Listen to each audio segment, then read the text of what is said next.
यहाँ पर हम सबसे पहले अब देखेंगे कि अब्राहम मैस्लो की नीड हायरार्की थ्योरी क्या कहती है। ठीक है, तो need hierarchy theory of Abraham Maslow.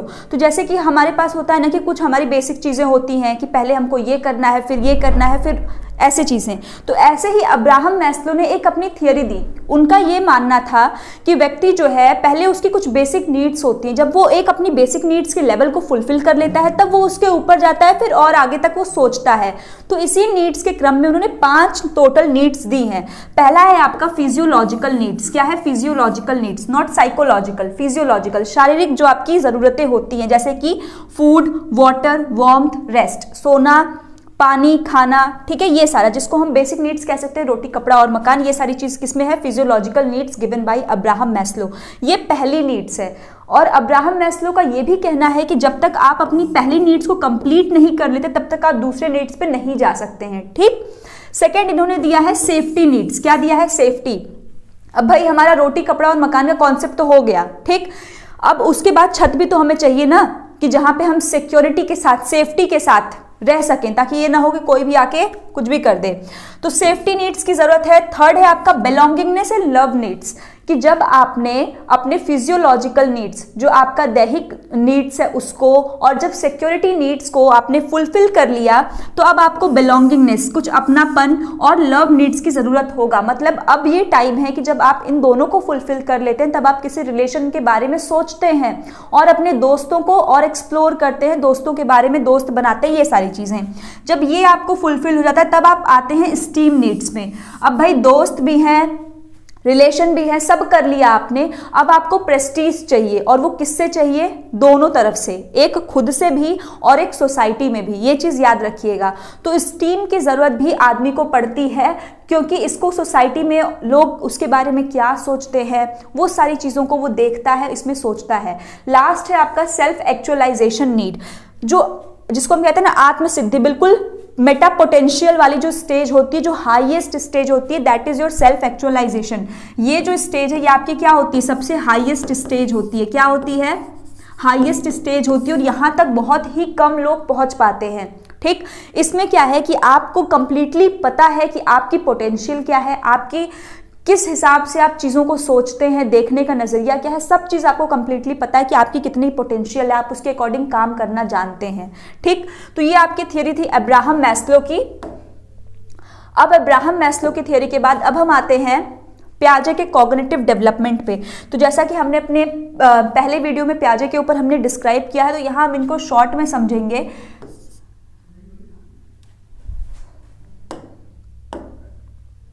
तो सबसे पहले हम जानेंगे कि जो पियाजे हैं ये एक स्विस साइंटिस्ट थे। इन्होंने 4 स्टेजेस मेनली दी थी। ठीक, 4 स्टेजेस दी थी। आपकी कौन कौन सी दी थी? Sensory motor, pre operational, concrete operational और फॉर्मल ऑपरेशनल। ये 4 स्टेजेस इन्होंने दी थी। अब ये जो 4 स्टेज दी हैं, इनका कुछ ना कुछ बेसिक एकदम आपको दिमाग में याद रखना है। मेन टू द पॉइंट क्या है? सेंसरी मोटर में डिफर्ड इमिटेशन, बच्चा क्या करता है? इमिटेट करता है, कॉपी करता है। गोल डायरेक्टेड बिहेवियर करता है कि निर्देशित व्यवहार की, उसको जो चीज लाने को बोला गया वही चीज वो उठाकर लाता है। उसके अलावा ऑब्जेक्ट परमानेंस, वस्तु स्थायित्व इसकी सबसे बड़ी विशेषता है, जो out of sight out of mind दोनों तरीके से हमको देखने को मिलता है। किस स्टेज में? सेंसरी मोटर स्टेज में। किस स्टेज में है? सेंसरी मोटर की स्टेज में। नेक्स्ट है आपका pre operational. Pre operational stage जो है आपका, ये क्या कहता है कि अब बच्चे के अंदर एनिमिज्म का गुण आ गया, निर्जीव चीज को भी सजीव देखेगा। ठीक, ये प्री ऑपरेशनल का गुण है। इसके अंदर इगोसेंट्रिक, अहम केंद्रित वाक यहाँ पर इसके अंदर आ जाता है, एनिमिज्म का गुण आ जाता है। यहाँ पे बच्चा सेंट्रेट रहता है, मतलब सेंट्रेशन का गुण होता है कि वो एक ही चीज के ऊपर, एक पॉइंट पे एक ही चीज अगर आप उसको दिखाएंगे तो आप वो एक पॉइंट पे एक ही चीज पे सेंटर पे कर सकता है, 2 अलग अलग चीजों पर ध्यान अपना केंद्रित नहीं कर सकता है। सेंट्रेशन का गुण होता है। उसके अंदर रिवर्सिबिलिटी नहीं कर पाता है। अगर आप उसको कहेंगे कि 2 + 3, अगर आप उसको कहेंगे कि 5 होता है, तो बच्चा ये नहीं समझ पाएगा कि 3 + 2 भी अगर हम करते हैं तो 5 होगा। ठीक, ये भी करेंगे 2 + 3 + 2 भी अगर हम करते हैं तो ये क्या आता है? 5 आता है। तो उसके अंदर रिवर्सिबिलिटी का गुण नहीं होता, लैक ऑफ रिवर्सिबिलिटी होती है। ठीक, उसके बाद क्या है कि थर्ड है आपका कंक्रीट ऑपरेशनल। क्या है आपका कंक्रीट ऑपरेशनल। इस स्टेज में बच्चा क्या करेगा कि अब वो चीजों को धीरे धीरे लॉजिक लगाना सीखेगा, लेकिन वो लॉजिक भी कैसा होगा, सिर्फ कंक्रीट चीजों को देख के, मूर्त चीज जिसको आप देख सकते हैं, टच कर सकते हैं, उन चीजों को देख कर ही उसके अंदर ऐसी चीजें आती हैं। इसके अलावा इसमें बच्चा क्लासिफाई करना सीखता है कि ये इसके वर्ग का है, उसकी प्रॉपर्टीज के आधार पर वो उसको वर्गीकृत करना सीख जाता है, सीरियल में सीरिएशन करना सीख जाता है बच्चा। ठीक, और क्या है, एक है कंजर्वेशन का गुण, कि यहाँ पे बच्चा संरक्षण का गुण भी सीख जाता है। संरक्षण से आपका काफी बार क्वेश्चन आता है कि बच्चा जो है वो ये समझ जाता है कि अगर कोई भी हमारे पास दो ऑब्जेक्ट हैं, शेप और साइज अलग अलग है, अगर दोनों में लेकिन अमाउंट सेम है तो वो अमाउंट चेंज नहीं होगा, मतलब उसके अंदर रिवर्सिबिलिटी जो है इस स्टेज में आ जाती है। ठीक, और उसके साथ ही जो है बच्चा जो है वो क्या कर पाता है, चीज़ों को समझ पाता है। फॉर्मल ऑपरेशन, अब ये वो स्टेज है जो आपकी कि बच्चा अब यहाँ से डाइवर्जेंट थिंकिंग, क्रिएटिव थिंकिंग, ये सारी चीज़ों को करने लगता है। आप सिंपल शब्दों में कहें तो बच्चा यहाँ पे हाइपोथेटिको डिडक्टिव रीजनिंग करने में समर्थ हो जाता है। तो ये तो बात रही इनके 4 स्टेजेस की। ठीक है, अब इसके बाद जो है इनका एक कुछ कॉन्सेप्ट्स दिए गए, जैसे स्कीमा, कॉग्निशन। तो सबसे पहले कॉग्निशन, फर्स्ट वीडियो के फर्स्ट पार्ट में मैंने बताया क्या होता है, हायर ऑर्डर मेंटल स्किल, जैसे आपका थिंकिंग, इंटेलिजेंस, ठीक है, perception, attention, sensation, that all includes your cognition. Next आपका है स्कीमा। स्कीमा आप जैसे समझ सकते हैं, जैसे कि व्हाट इज सेल, तो cell is the basic and structural functional unit of life. तो वैसे ही जब नॉलेज की बात हम करते हैं तो नॉलेज का जो एक बेसिक यूनिट होता है ना, उसी को हम कहते हैं स्कीमा। क्या कहते हैं, स्कीमा। स्कीमा क्या होते हैं, ये पॉकेट्स होते हैं। क्या होते हैं, छोटे छोटे पॉकेट्स होते हैं। अब ये जो छोटे छोटे पॉकेट्स हमारे पास होते हैं, इनमें हम इंफॉर्मेशन को रखते हैं एक कलेक्टिव रूप में कि अच्छा ये चीज़ के बारे में पता है। जैसे अगर आपसे हम कोई सवाल पूछते हैं तो आपको कहीं ना कहीं अगर पहले से आपने सुना होगा तो आपको पता होगा, आप उस चीज़ से रिलेटेड अप्रोक्स करके कुछ ना कुछ बताएंगे।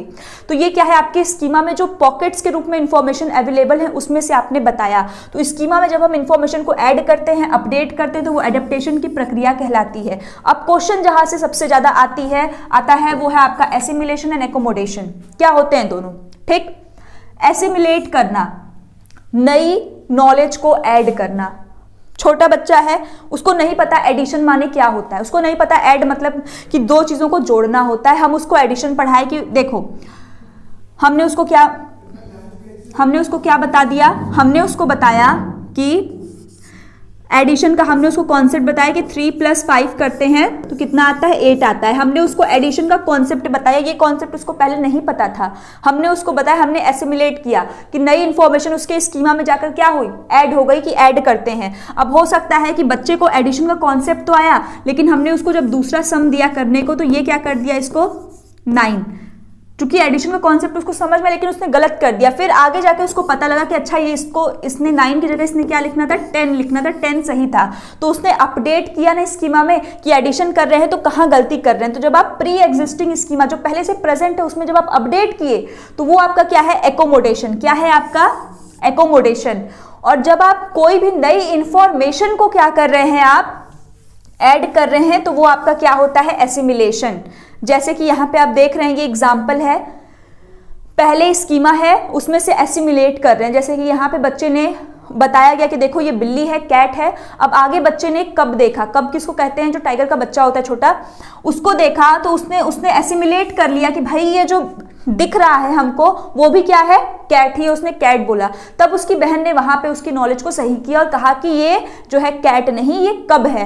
तब बच्चे ने क्या कर दिया, एकोमोडेट कर दिया कि पहले से उसके स्कीमा में क्या सेट था, उसके स्कीमा में पहले से सेट था कि जो ऐसी दिखने वाली चीजें हैं वो सभी क्या है, बिल्ली कहलाएंगी, उनको हम कैट कहेंगे। तो इसने इसको भी देखा, ये भी उसकी तरह दिखी तो इसको कैट कह दिया। बट इसने इसकी नॉलेज को क्या किया, सही किया। तो पहले जब बच्चे ने इसको देखा और फिर इसको देख के वही सेम चीज बताई तो इसने क्या किया, एसिमिलेट किया। इसने उस चीज को आत्मसात किया, नई इंफॉर्मेशन जो उसको आई उसको उसने कर लिया, न्यू इंफॉर्मेशन को ऐड ऑन कर लिया कि ये भी है। उसके आगे वो कुछ और देखेगा, वो भी देखेगा, बंदर को भी देखेगा तो भी वो उसको वही कह सकता है। तो बट बाद में उसको जब पता लगा कि नहीं ये तो कब है, ये कैट नहीं है, कब है, उसकी तरह दिख जरूर रहा है, तो ये आपका क्या हो गया, एकोमोडेट हो गया इंफॉर्मेशन। मतलब कि पहले से जो प्री एग्जिस्टिंग स्कीमा है उसमें हमने क्या कर दिया, ऐड ऑन न्यू, अपडेट किया। अपडेट किया, किसको अपडेट किया है, अपडेशन। कहीं अपडेट लिखा आ जाए, डायरेक्ट वर्ड्स को पकड़िए, pre existing schema, modification, manipulation, ये सब एकोमोडेशन के अंदर आते हैं। ठीक है, तो ये सारा किसके लिए था? आपका प्याजे के लिए। Now it's our topic inclusive education, the most important topic. ठीक है, इंक्लूसिव एजुकेशन क्या होता है? समावेशी शिक्षा। समावेश का मतलब क्या है? जिसमें आप सबको कंबाइन करते हैं। ठीक है, इंक्लूसिव एजुकेशन याद रखिए, एजुकेशन फॉर ऑल। यहाँ पे आप किसी भी बैकग्राउंड से हो, किसी भी रेस से आते हो, किसी भी क्रीड से आते हो, किसी भी कास्ट से आते हो, इनफैक्ट आपको किसी भी प्रकार की फिजिकल डिसेबिलिटीज हैं, आप एक साथ रहकर एक छत के नीचे पढ़ने के हकदार हैं। ये हमको कौन सिखाता है? ये हमको सिखाने का काम करता है इंक्लूसिव एजुकेशन। ठीक है, inclusive education we can say that education for all is inclusive education. इसके कुछ प्रिंसिपल्स भी हैं कि सबको इक्वालिटी के साथ हम देखते हैं, टुगेदरनेस के साथ देखते हैं, ये सारी चीजें इसकी क्वालिटीज हैं। Differentiated instructions, the most important thing, paper में काफी बार आता है, तो आपको इसको रटने की जरूरत नहीं। सिंपल सी चीज समझिए, अगर आप एक क्लास में पढ़ा रहे हैं और आपके सामने कई बच्चे हैं, ठीक है, अब उन बच्चों में हो सकता है कुछ बच्चे ऐसे हों जो देख ना पाए, तो क्या आप उनके लिए भी वही इंस्ट्रक्शंस यूज करेंगे जो आप देखने वाले के लिए यूज करते हैं? नहीं। अगर कोई नहीं सुन पा रहा है तो क्या आप उसके लिए वही इंस्ट्रक्शंस का प्रयोग करेंगे देने में जो बच्चा सुन पा रहा है उसके लिए करते हैं? नहीं करेंगे ना। तो आपको विविधता के साथ अनुरूप उसके कार्य करना होगा, बच्चे के अनुरूप आपको उसको निर्देश देना होगा। तो यही कहता है डिफरेंशिएटेड इंस्ट्रक्शंस।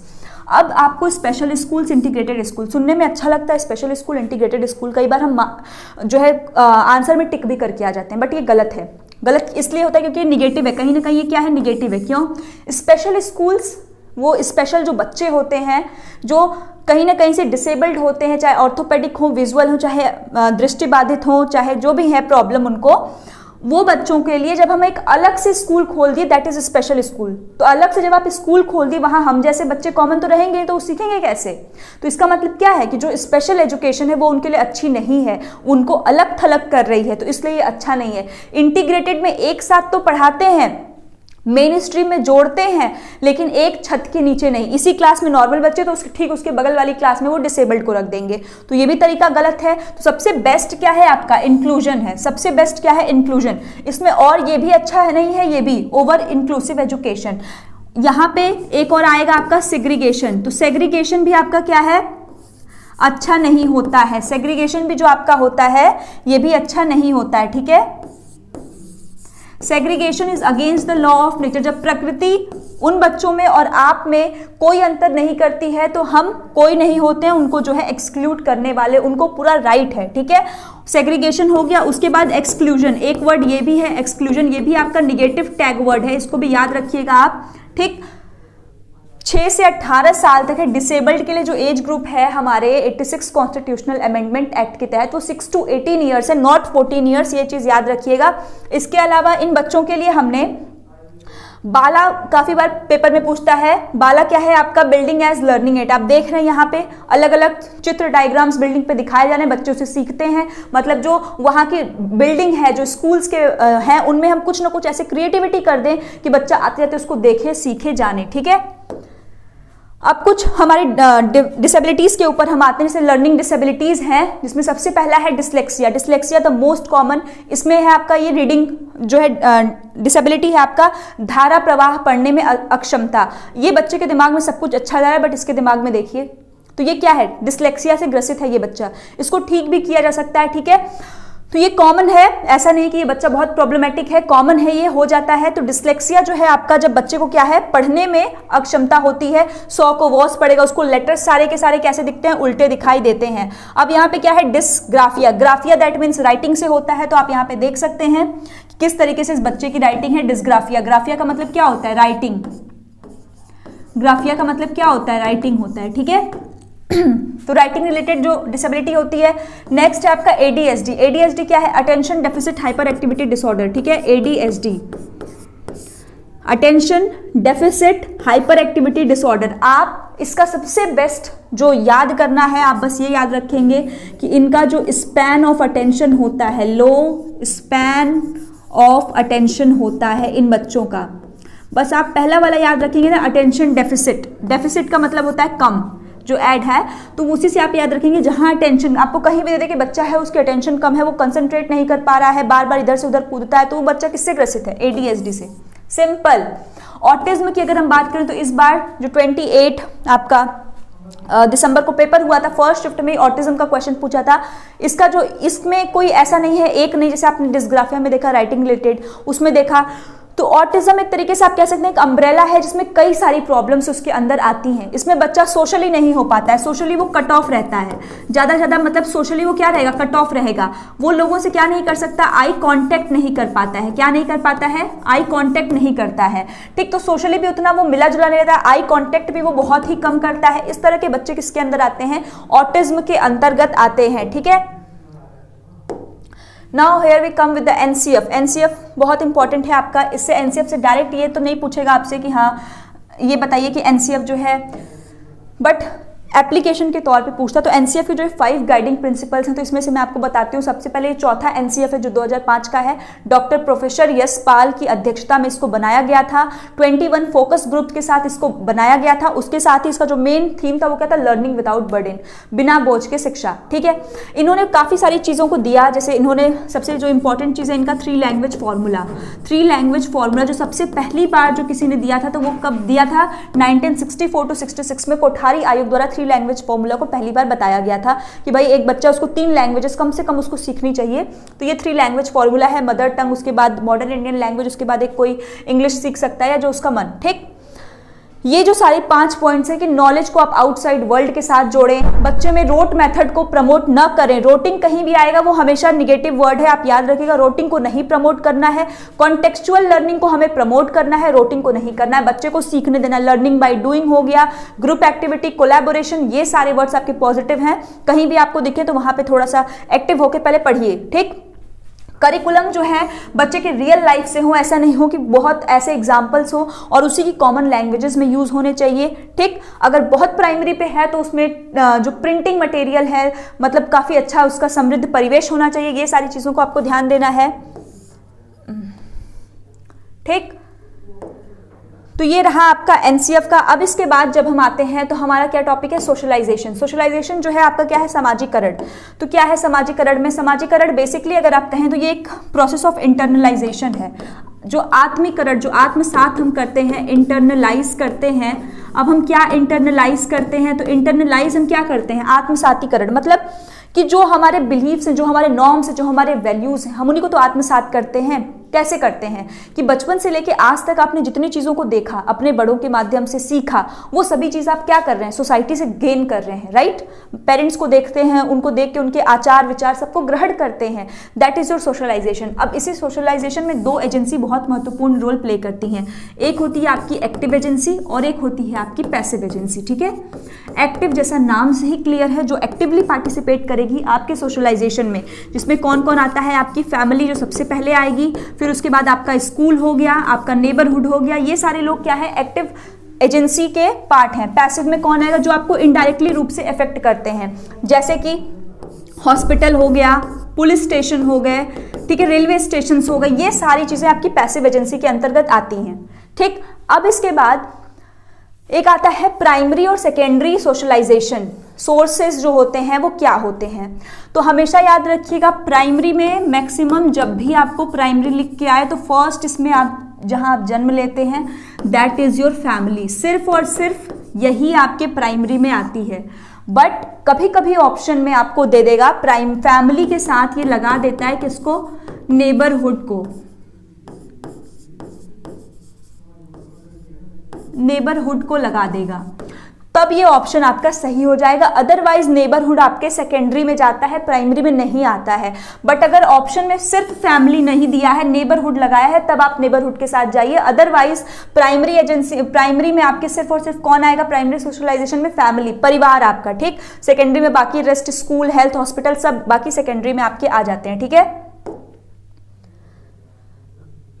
अब इसके बाद हम आते हैं एनईपी, नेशनल एजुकेशन पॉलिसी 2020। एक क्वेश्चन इस बार यहां से आ रहा है, पहले तो इसका फॉर्मेट देख लीजिए, 5 3 3 4 जो है, तो ये इसका न्यू फॉर्मेट है, क्या है, 5 3 3 4। ठीक, तो 5 3 3 4 ये जो है आपका FPMS जो है, foundational period, preparatory stage, foundational हो गया, preparatory, middle stage, secondary stage.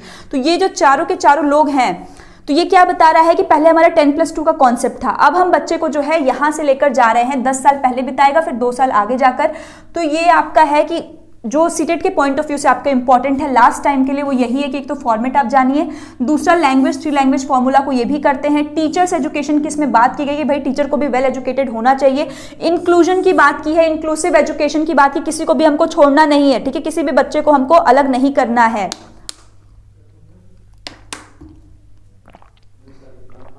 ठीक। तो इंक्लूजन की बात इन्होंने की है। उसके अलावा आपका असेसमेंट कैसे करना है बच्चे का, पहले बच्चे का पेन पेपर असेसमेंट होता था जो कि समेटिव होता था। क्या होता था पहले असेसमेंट? समेटिव होता था, लेकिन अब क्या है कि अब हम बच्चे का समेटिव तो करेंगे ही, साथ में फॉर्मेटिव भी करेंगे, लेकिन ज्यादा फोकस किस पे है?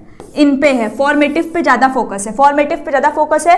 360 डिग्री असेसमेंट करेंगे, मतलब कि बच्चे का खुद से भी कैसे वो मूल्यांकन किस प्रकार से सीख रहा है, टीचर जो करा रहा है वो भी उसके ग्रुप्स के बच्चों द्वारा जैसा हो रहा है, तो पूरा के पूरा 360 डिग्री उसके चारों तरफ से बच्चे का क्या होगा, हम मूल्यांकन करेंगे, ठीक। इसके अलावा आपसे एक और वो पार्ट पूछता है और वो ये है कि जैसे कि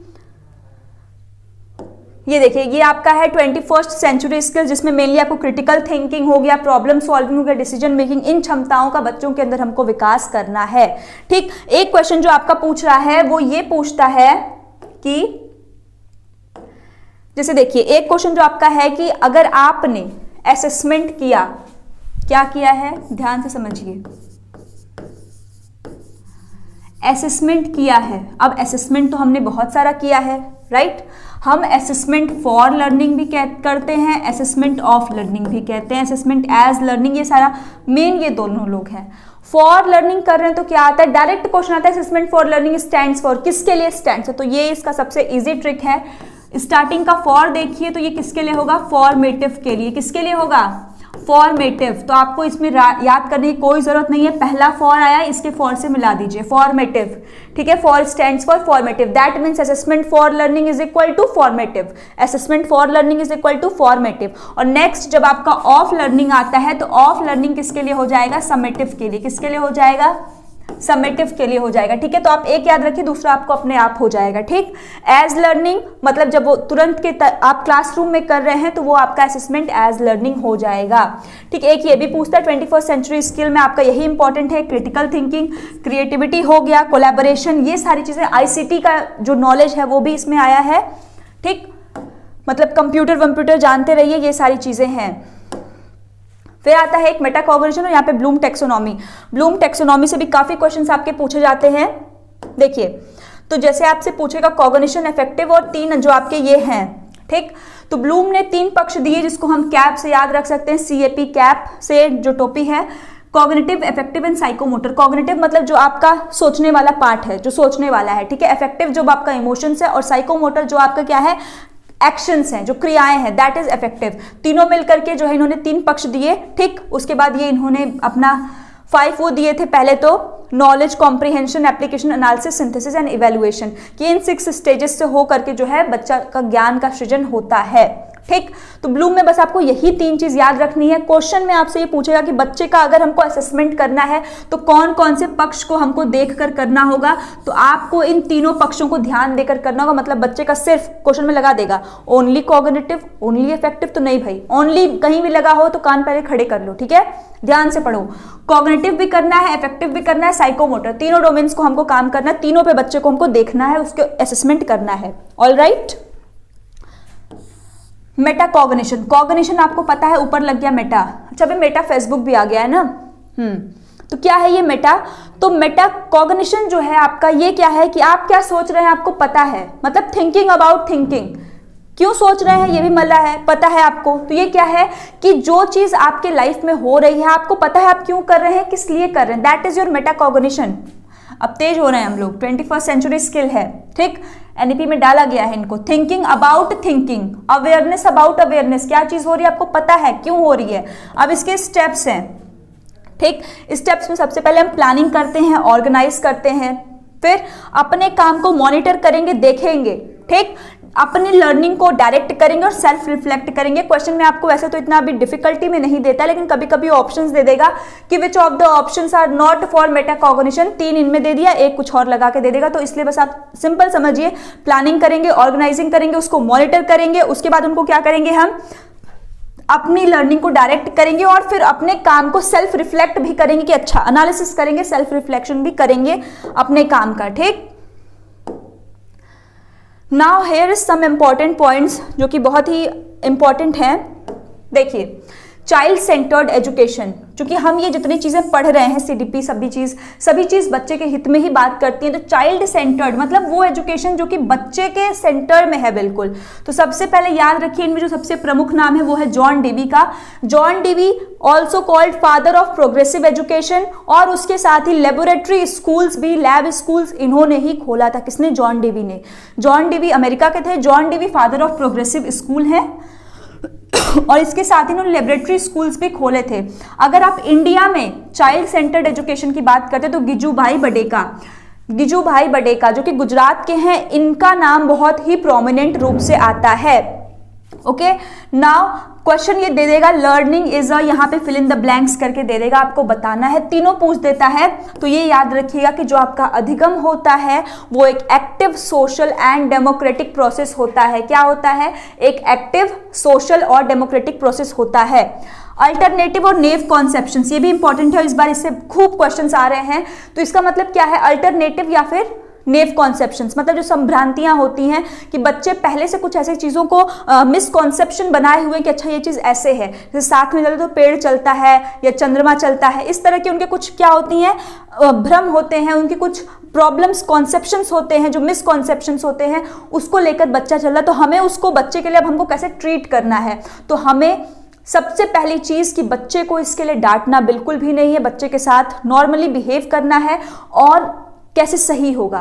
तो ये सही होगा थ्रू क्लासरूम डिस्कशंस के थ्रू। बच्चे को समझाएंगे, दूसरे बच्चों से पूछेंगे क्या तुम्हें भी ऐसा होता है? अच्छा तो क्यों होता है? तो अगर कोई नहीं है तो आप एज अ टीचर उसको क्लासरूम डिस्कशंस के थ्रू बच्चे को समझाएंगे और उसके इस मिसकॉन्सेप्शन को सही करेंगे। ठीक है, education is a tripolar process.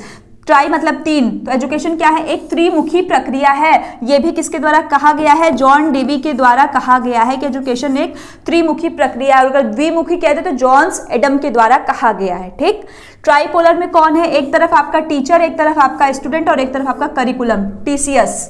ठीक, टीसीएस जो है आपका टीचर, करिकुलम, स्टूडेंट, ये जो तीन लोग मिलकर के ट्राइपोलर का निर्माण करते हैं। अब यहाँ पे हम कुछ जेंडर के बारे में पढ़ेंगे जिससे क्वेश्चंस आते हैं, निश्चित आते हैं। सबसे पहला, gender is a social construct. तो जेंडर और सेक्स के बीच में आपको डिफरेंस पता होना चाहिए। जो जेंडर है आपका वो एक सोशल, हिंदी दोनों का सेम है। ठीक है, gender is a social construct, ये एक समाज द्वारा बनाया गया है।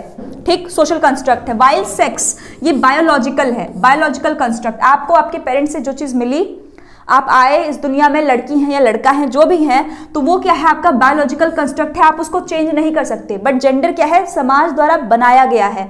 जेंडर स्टीरियोटाइप क्या होता है? जो सामाजिक रूढ़िवादिता होती है। रूढ़िवादिता क्या है? कि लड़के यही काम कर सकते हैं, लड़कियां ये कर सकती हैं, लड़कियां सिर्फ घर का कर सकती हैं। ये क्या है? पहले से चली आई जो आपकी धारणा है कि लड़कियां अच्छी पायलट नहीं हो सकती हैं, लड़कियां अच्छी कार ड्राइव नहीं कर सकती, दैट इज योर स्टीरियोटाइप। ठीक, अगर कहीं क्वेश्चन में बायस बोल दे तो बायस हमेशा याद रखिए पक्षपात, कि जब आप क्लास में हैं, आप लड़कों को ज्यादा महत्व दे रहे हैं तो आप जेंडर बायस हैं, लड़कियों को भी अगर ज्यादा दे रहे हैं तो भी ये जेंडर बायस है। तो आपको दोनों को न्यूट्रल लेकर चलना है। एज अ टीचर अब आपका क्या रोल होगा? यूज ऑफ जेंडर पैरिटी, आपको जेंडर पैरिटी का यूज करना है, मतलब कि लड़का लड़की में भेदभाव बिल्कुल भी नहीं करना है।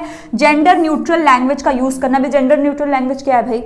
अगर आप बोल रहे हैं cameraman, in case of cameraman आप विमेन भी तो हो सकता है, तो बेहतर है कि आप कैमरा पर्सन बोलिए। क्या बोलिए? Camera person. ठीक है, तो ये क्या है? आपका जेंडर न्यूट्रल लैंग्वेज है। इसके बाद हम आते हैं कुछ लैंग्वेजेस पे। तो ये जो है आप इंग्लिश और अपने बाकी जितना भी आपका है उसमें भी आप पढ़ेंगे। तो सीडीपी में इसका जो मेन है, इससे ज़्यादा उतना तो नहीं आता है, बट फिर भी आप देख लीजिए। लैंग्वेज क्या है? Language is a medium, a means of communicating other, दूसरों से हम जो अपने बातों को पहुंचाते हैं, अपनी फीलिंग्स को, इमोशंस को कन्वे करने का एक माध्यम है।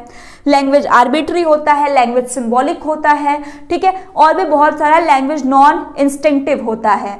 तो ये जो लैंग्वेज है ये तीन प्रकार से होते हैं, लिखित, मौखिक और सांकेतिक भाषा। पता है आपको? सबसे स्थिर कहेंगे आप तो आपकी जो है लिखित होती है। अब ये टाइप्स जो है लैंग्वेज के यही हो गए। LSRW क्या है आपका? Listening, speaking, reading and writing. Listening, speaking, reading and writing, इसको आप लैंग्वेज सेक्शन हिंदी या इंग्लिश में अच्छे से बेटर पढ़ेंगे। फोनीम जो स्मॉलेस्ट यूनिट होती है, जो हम च फ म जो ध्वनि निकालते हैं उसकी। मॉर्फीम अगर मीनिंग की बात करें, एक वर्ड की बात करें, उसकी स्मॉलेस्ट यूनिट है। सिंटेक्स जो आपके शब्द बनते हैं उसमें जो आप कह सकते हैं जो आपका अरेंजमेंट होता है, जैसे कर्ता, कर्म, ये सारी चीजें हैं। सिमेंटिक्स का मतलब है कि जो आपका अरेंजमेंट होता है कि वो प्रॉपर उस जगह पे एडजस्ट हो रहा है कि नहीं, मीनिंग, ठीक, ये आपका होता है सिमेंटिक्स। अब उसके बाद कुछ और थियरीज हैं जो कि आपकी छोटी हैं, जिनको हम यहाँ पे देख लेते हैं, जो कि इंपॉर्टेंट है, क्वेश्चंस आते हैं।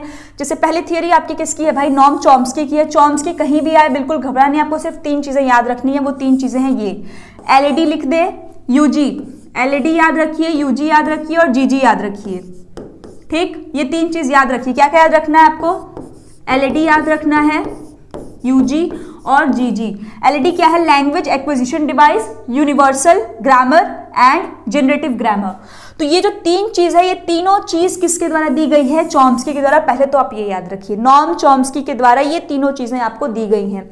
नेटिविस्ट अप्रोच इन्होंने अपनाया है। चॉम्स्की का ये कहना था कि जो बच्चा होता है ना, उसके पास इन्नेट एबिलिटी होती है किसी भी लैंग्वेज को एक्वायर करने की। क्या करने की? लैंग्वेज को एक्वायर करने की इन्नेट एबिलिटी होती है। और ये जो LED है ये सबसे ज्यादा एक्टिव 5 इयर्स की एज तक रहता है, 5 साल की उम्र तक सबसे ज्यादा एक्टिव रहता है। ये किसका कहना है? नॉम चॉम्स्की का। मतलब हमारे पास ना एक क्षमता होती है लैंग्वेज को एक्वायर करने की, और वो इन्नेट होती है, हेरिडिटी नहीं मिलती नहीं है पेरेंट्स से, बट हमारे अंदर निहित होती है, ठीक। यही ये फर्स्ट लैंग्वेज के लिए कहते हैं। लेकिन अगर आपसे क्वेश्चन में आजकल पूछ रहा है स्टीफन क्रेशन की थ्योरी, जो कि लैंग्वेज में आएगी, कि अगर सेकंड लैंग्वेज एक्विजिशन की बात किसने की है, कि आप दूसरी भाषा को भी एक्वायर कर सकते हैं, तो ये कहने वाले कौन है आपके? ये कहने वाले आपके स्टीफन क्रेशन होंगे, ठीक है। यहाँ पे एक और है वाइगोस्की की थियरी, जैसा हम जानते हैं सोशियो कल्चरल थियरी नाम है इनका। लैंग्वेज, कल्चर और सोसाइटी, जिसको हमने LCM से किया था, तो ये आपका क्या हो जाता है? LCS। क्या हो जाता है? LCS से हमने याद किया था कि लैंग्वेज, कल्चर और सोसाइटी तीनों मिलकर के किए। इसके अलावा MKO, more knowledgeable other. More knowledgeable other कोई भी पर्सन, कंप्यूटर, बुक, कोई भी हो सकता है जो आपको वो नॉलेज दे रहा है। स्कैप फोल्डिंग, वो हेल्प, वो प्रक्रिया, वो मचान, इसको हिंदी में कहते हैं, जिसके थ्रू आपको हेल्प दी जा रही है। ZPD क्या है? डिफरेंस है, जो आप कर सकते हैं उसके बीच में और जो नहीं कर सकते उसके बीच में, zone of proximal development. This, ये जो कॉन्सेप्ट है किसके द्वारा दिया गया है? वाइगोस्की के द्वारा दिया गया है, ठीक है। अब यहाँ पे कुछ और आपके एक इंपॉर्टेंट टर्म्स हैं, जैसे कि आप देख रहे हैं यहाँ पे है Thorndike trial and error theory. अब इससे काफी बार पूछ देता है कि ट्रायल एंड एरर थ्योरी किसके द्वारा दी गई है, तो आपको सिंपल याद रखना है थॉर्नडाइक के द्वारा। करके सीखने पर इन्होंने 3 इंपॉर्टेंट लॉ दिया है, law of readiness, law of exercise, law of effect. आप वो मत जानिए, सिर्फ trial and error theory, T for trial and error, T for Thorndike ने दिया है, ठीक।